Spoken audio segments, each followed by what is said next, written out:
Good evening, everybody, and welcome to What's It Worth with Andrew Ford. Good evening. How are you? Always lovely to see you. So you've been away, I've been away. We haven't seen each other for like 3 weeks, maybe a month or something. It feels like that. It's true. I was in the UK for 3 weeks. The sun shone every single day, and here it rained. Where I heard you and your wife were shopping with Martha Stewart. Martha is that Stewart right? was at an antique show that we've just done in East Hampton, New York. It's the Ralph Lauren sponsored East Hampton Antique Show. Wow. And Martha Stewart, she's on the board of directors with several other CEOs, and so they come out and they buy a few things at the show, make some pointers to us. But it was a great crowd. They have an opening night on Friday evening, and it's all the beautiful people and who's who of East Hampton. And we had great sales and a beautiful time there in East Hampton, New York. Wow. Good time all round. Right, we've got lots to talk about. We're back. Feet on the ground, we're both running. There's so much to do. Auction. It's massive. Tell us about the auction. We have a 1,200 lot auction coming up August 11th and 12th, 11 to 5. First day is fine art, silver, bronzes. Second day is mostly an Asian theme. It's our Chinese sale part 2. We have important currency and coins dating back from the 1700s all the way through about the 1940s. These are Republic of China bills, some of which should probably bring several $1,000s. We have the Chinese porcelains we've discussed, the American patriotic porcelains that we've talked about in the past. I can't believe the paperweight. The money that, I mean, already you can go online and bid. It's crazy. What are they bidding already on this piece? We've brought here a Baccarat snake paperweight. The snake is a fairly scarce object. This is from the 19th century.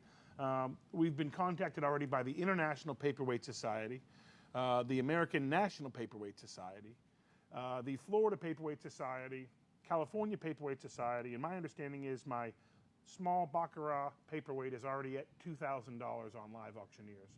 I suspect it'll finish out somewhere in the $3,000 to $4,000 range. Wow. So all the things that are going through the auction are already up on our website page, so you can visit them. You can even start bidding on them now. So it's amazing. You get a rough idea as to what's going to be happening. Absolutely. Right? You can come to our website, www.sarasotaestateauction.com, and click through the icon directly to the Live Auctioneers website. You can also go directly onto Invaluable. Invaluable and Live Auctioneers are the largest auction platforms in the world. We have brilliant times. We serve breakfast. We serve an amazing sushi lunch. We've got a great new team out there right now. We do indeed. Haven't we? Really Absolutely. amazing. Yeah, we've got a larger group of employees out there that are really constantly on top of things, taking photos. The run-up before the sale, there are an awful lot of questions. People want to see particular photos, so we're getting calls and emails literally every 5 minutes saying, could you take an image possibly of the mark underneath the silver teapot? Can we get a better look at the foot to see if there's any restoration? People have all sorts of mostly fascinating questions. There's always the occasional odd question, but in general, they're important, necessary, whether or not the handle is done properly, how it's mounted, the bronze pieces we have. So there's all sorts of different questions that we get from clients all over the world. And there's a lot of work involved in getting everything up on the website. Like you said, you have to weigh it, measure it. When it comes to silver, it's not just the photography and not just the description, but again, the weights, the measurements, the marks underneath them, the maker's marks, very important in silver. It's not just a silver standard mark, but also whether it be made by the Gorham Manufacturing Company, International Silver, Kalo, some of the other smaller firms. People really need to know on these. That's how it really brings a premium at auction. So a great big thank you to all the staff over there at the auction house. You're all doing a great job. Absolutely, absolutely. Lots of work, lots of things to do. What else have we got going through the auction? This is a small array of what we have here. The clamshell that we have here, we have a sort of a set of 2 which actually form the proper clamshell itself. These come out of the Philippines, and these were fished out of the Philippines. They're no longer allowed out of the Philippines. I'll have you know this one came out 30 or 40 years ago by a diplomat, an American diplomat that was working there. But they basically grow in roughly around 50 feet of water, and they have to have a certain amount of light that comes through the water to grow to this size, and this is the smallest of the 3 shells that we have. The other are probably double the size. And you can imagine the sushi that might come from this particular clams. It's very interesting, but these are protected now, and these are called the layman term might be called a clam gigantus, but any Latin professors out there might get on me about that. I suspect there's another name proper for them. These sell all over as bowls. They sell to churches for baptisms and things like that. There was actually a pair of clam shells in East Hampton that came actually, strangely enough, from a Sarasota collection at one point. That's a long story, but and they sold them, I believe, at the show for $25,000, mounted in bronze, done by a French artist who did them at the time. But these are very much sought after. I'm allowed to sell them now that they're already in the States, stateside, but I know in the Philippines they don't allow them to take them out. Wow. This shell is being sold as a lot of 3 different clam shells. I think it's a $400 open with an $800 to $1,200 estimate, and it wouldn't surprise me at all if they doubled the estimate. Often these shells alone can command as much as $2,000.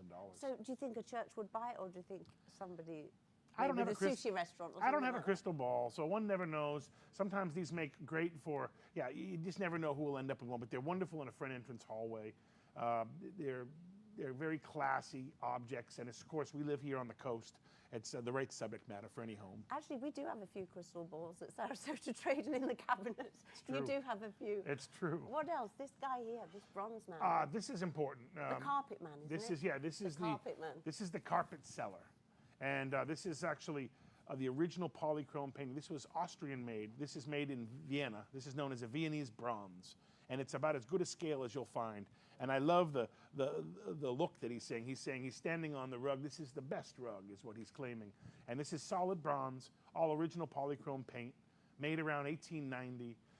People are very familiar with Bergman, Franz Bergman, who were making a lot of these at the time. This has another signature, probably a contemporary of Bergman's.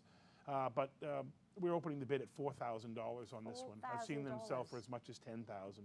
The condition's fantastic. It came to us from a collection from a Boston family who's moved down here to Florida. Can they actually get a close-up? That rug is pretty impressive, isn't it? The rug underneath. It is impressive. Can you actually see that? It really, and it weighs quite a lot. It's solid bronze, so I'm guessing this is probably 20 pounds here. But if you look at the polychrome paint all along the back, this is in as good a condition as I've ever handled one of these. Typically, the smaller ones have lost a bit of paint because they were handled more often. This is just large enough and heavy enough that it was probably a cabinet piece and probably didn't get a lot of handling over the years, so it really retains all of its original pigments. Wow. We've got a lot of silver going through this auction. Tremendous collection of silver. We have over 300 pounds of sterling silver. So is it one big collection? Most of it came to us from one client. She's a fabulous German woman out of the Tampa area, and her husband was known as the Silver Man. And she contacted me and said, my husband was known as the Silver Man of Cleveland.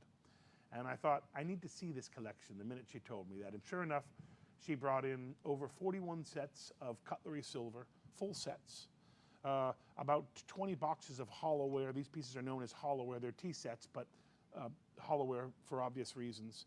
It's not solid silver. These are hollowed out pieces meant for use, tableware, and big collections of candelabra. We're very excited to sell. The silver's selling pretty good right now. It's right around $15.15 an ounce. So right around $15.50 an ounce. And of course, we have over 300 pounds. So you do the math. It's 28 ounces to a pound. So we have thousands of dollars, probably over $100,000 worth of sterling silver in the sale. And silver always sells. She said a great thing. I asked her about whether she wanted to reserve. Of course, some of our clients like reserves on their objects. And she said, of course not. It's silver. It's all going to sell. So she had a great attitude. You just looked at me and said, did you do the maths? Is that a joke? Quick math for me said, I'm going to make some money at this sale. That was what I was thinking. The other thing is, I get asked all the time down at the store, where'd you get everything from? Not just necessarily from the store, but for the auction. Where did you get everything from? And it comes from everywhere. A lot of these things come to us from private collections. We're an estate auction, so we don't like dealer merchandise, so to speak. So antique dealers that have been schlepping these things from show to show, that's not really my aim. I like fresh objects that have come from fresh estates. And that's really what brings a premium at auction. For instance, if this paperweight had been seen by all these people, part of the Paperweight Society, they wouldn't have the same interest. But this has been in a collection for over 60 years, since the passing of the gentleman, Dr. Henry, who owned this piece originally. And I believe he passed in 1956. So again, quick math on that, this man's been gone some time. Right. Over 68 years now. So these are the first time these are coming out into the open market, and they ought to bring a real premium for that very reason. It's fascinating. Absolutely. The longer I'm around it, the more fascinating it gets. In England, while I was there, I went to the Victoria and Albert Museum. The V&A. I didn't, you know, it'd take forever to go Several through it. days to see that collection. It was I would the agree. most amazing I've thing enjoyed there the Elgin marble, the biggest collection of Josiah Wedgwood porcelains in the world. Some of the most important Chinese export porcelains talk about Chinese export. And I believe we have a few photos if you want to go through. But before we do, this is one of the Antonio Carreño paintings we have.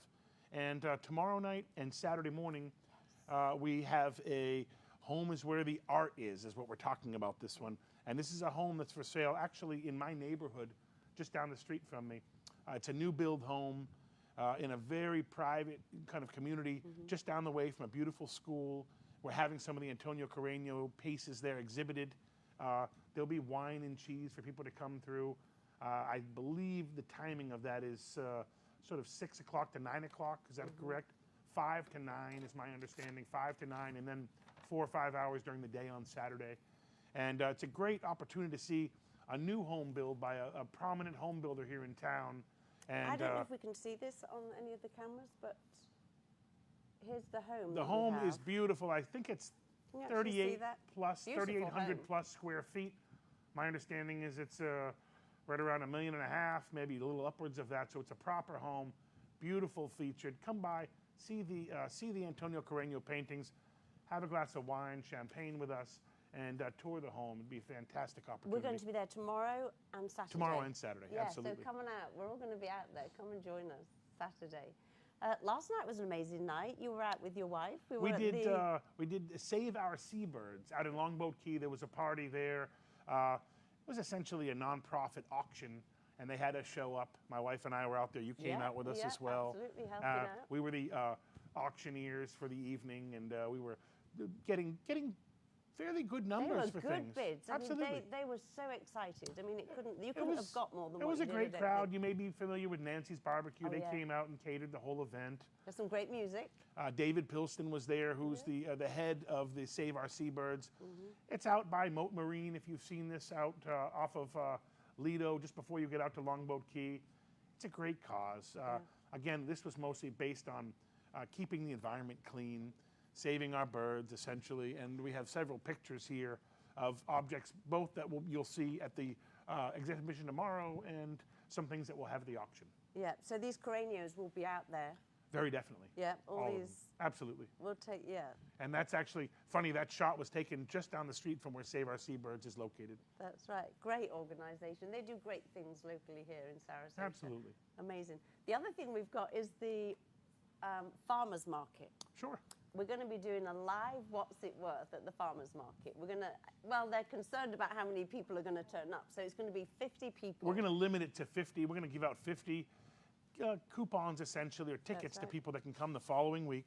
We are now one of the largest sponsors of the farmers market. Sarasota's farmers market. It's actually one of the largest farmers markets in the country. Yeah. It brings out certain days they can have as many as 10 to 15,000 people come through. It's a great, organic produce, handmade objects, local artists. We bring out some of our paintings.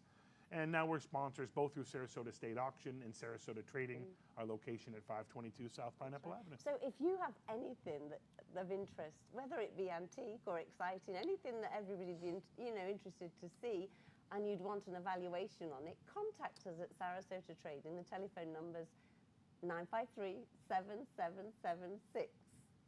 Easy to remember. Awesome. I'm looking forward to that. That's not going to happen for a while. We've got a few things. We're terribly busy over the next few weeks here. We'll also be doing a show in Maine coming up, I believe, on the 2nd of September. We're flying up to do the Union Antique Show in Maine, which has been going on for, I think, several decades, essentially.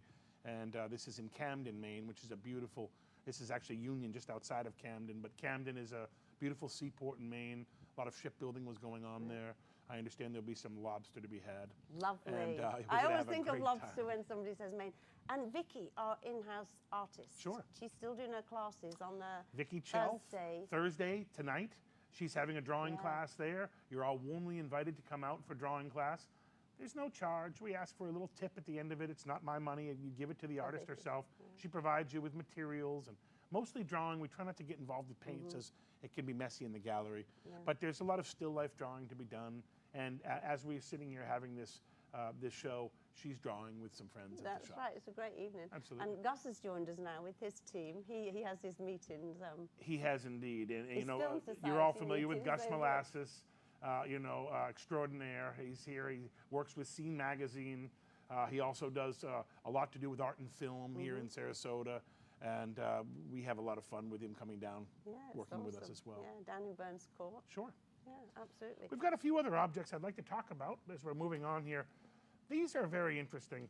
These are in the form of what we call antique dolphins. I think people that can think of contemporary dolphins wouldn't think of this, but this is a serpent. This is an early bronze dolphin door knocker. And of course, these articulate, and we have clappers associated with them as well. So this will go below it. And these are our door knockers. They're a matched pair, solid bronze. They are also signed here, verso.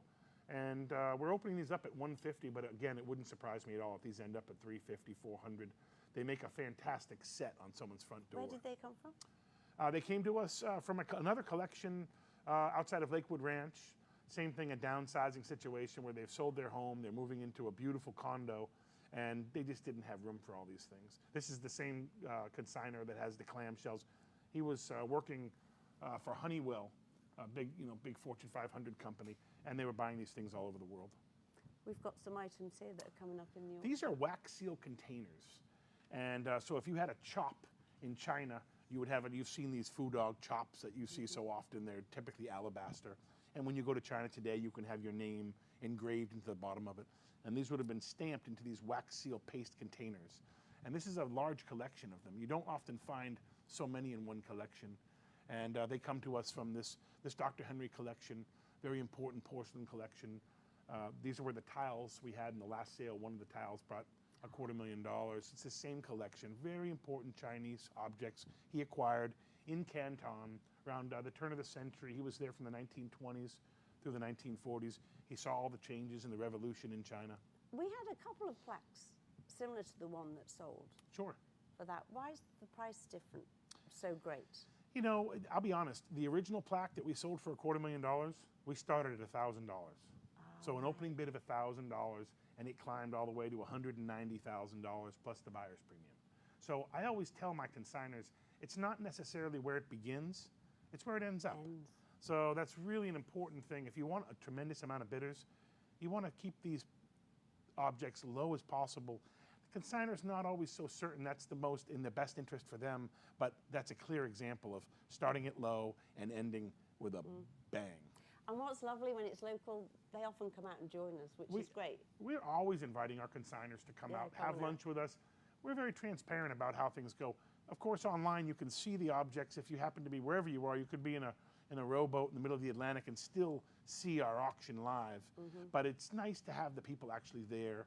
I try not to call upon them. Some people want to be, a little discreet about this, especially when you make $250,000 on a tile. You might not want your friends looking for loans shortly thereafter. But they did very well at our auction, and they're the ones who came up with the large paperweight collection we have, all the Chinese coins we have. So one good sale leads to another good sale, and it gets their confidence up that we're going to bring in real money for them. Sometimes there's quite a lot of drama too when there's family involved, right? There can be. When there's multiple family members, not everyone shares the same opinion. There's always the one CEO type that doesn't need the money. When it comes to putting out lots of fires, I watch it daily. I tell everyone the easiest way to divide this is with the money.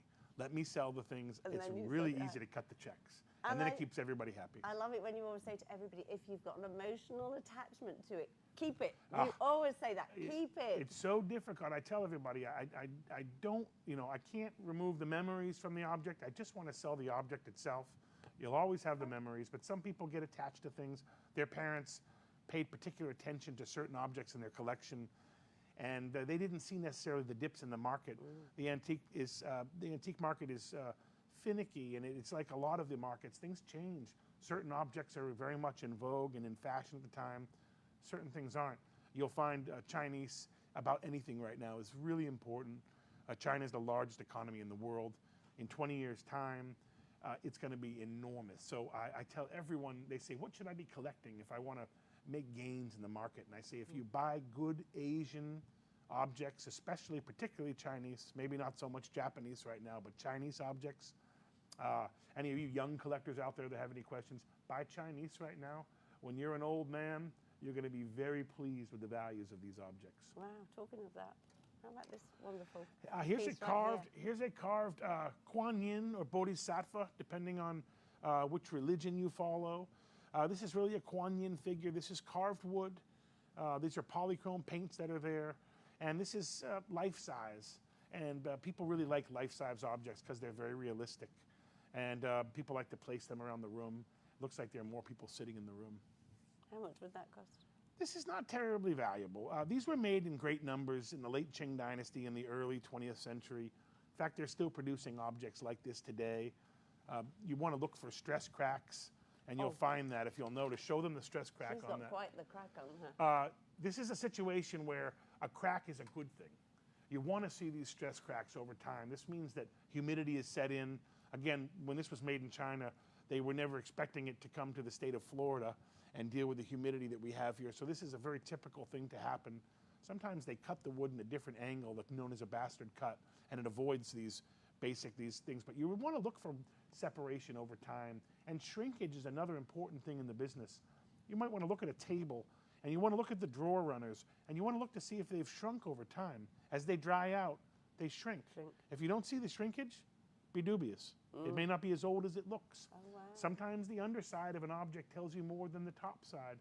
I often say the back tells you more than the front. Wow. Here's another piece that's going to go through. This is a ginger jar. This is a very typical form, although beautifully decorated, court scene here with figures, children playing. It's a playful, whimsical kind of a piece with really beautiful paint decoration on this one, heavy enamel painting. This ought to bring 300 to 500, depending on the mark on the underside of this. Lovely coloring. I love the color's yellow. wonderful. Yeah. These are different than the family colors that you typically see. Wow. And then here we have a painting that we brought. I brought that over because it's a local artist. This is a local artist, Yes. and he was actually painting around the 1950s here in Sarasota, as a matter of fact. He did paintings of bayous and the Sarasota Bay. You see the original frame on this one. This, to me, looks like a Gene Chase frame, and the Robert Chase Gallery is right around the corner from our house on Bay Street in Sarasota. That was purchased by Marie Selby for Robert Chase, so he didn't have to go to work for the Ringlings here, which is another magical name of a family here in town. Wow. There's lots of, well, there has been lots of amazing artists here in Florida. Florida in general had tremendous flourishing art colonies throughout. Sarasota had a major art colony. I began writing a book on the art colony of Sarasota. I never finished it. You did? It's You another never one of shared those that with us. many irons in the fire that I have. But and there was from the 1930s into the 40s, and then during wartime, a lot of the women became important painters in Sarasota. The men were at war. So that began the the Petticoat Painter Society of Sarasota. The women were painting still life paintings, and they took over a lot of the commercial work in Sarasota while the boys were at war. And as they came back, the men started taking over some of the artwork as well and getting involved in exhibitions. We had major artists such as Sid Solomon. Hilton Leach is another name that comes to mind. Hilton Leach was a major artist, had a studio in the Hillview area over by the hospital as well. And these were all teachers at the Ringling Museum School teaching contemporary art, and at the time contemporary art. Now we call it vintage and nearly antique art.